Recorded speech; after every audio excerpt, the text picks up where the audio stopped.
নজর রাখবো পরবর্তী সংবাদে। ওল্ড দীঘা সমুদ্র সৈকত থেকে উদ্ধার হয়েছে মৃত ডলফিন এবং যে খবর পাওয়া গেছে সৈকত সুন্দরী দীঘায় আবারও উদ্ধার হয়েছে মৃত ডলফিন।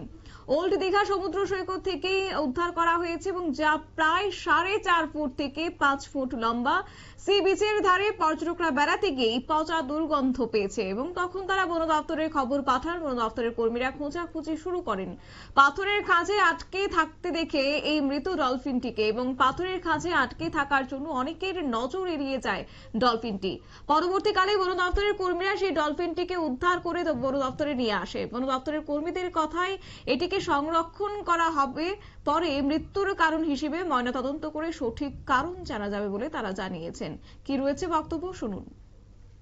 পাওয়া গেল ওটা শেখঘোলা ঘাটের থেকে পাওয়া গেছে আর কি। কত ফুট লম্বা হবে ডলফিনটা? ওটা আপনার 4 ফুট 5 ফুট লম্বা আছে।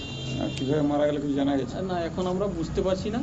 তো আমরা কি সংরক্ষণ করা হলো? এখন সংরক্ষণ করা হলো, কালকে ডাক্তারবাবু আসবেন, তারপরে গিয়ে ওটা বোঝা যাবে কোন কিভাবে মারা গেছে।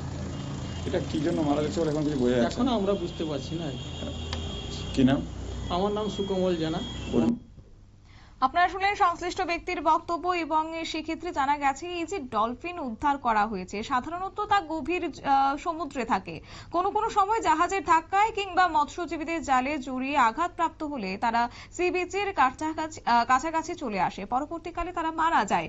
এদিন এই ডলফিনটিকে উদ্ধার করে বা দেখার জন্য বহু পর্যটকরা ভিড় জমিয়েছেন। পরবর্তীকালে এটিকে উদ্ধার করে বন দপ্তরের কর্মীরা নিয়ে আসেন। তাকে খাঁচার মধ্যে বন্দি করে রাখা হয়।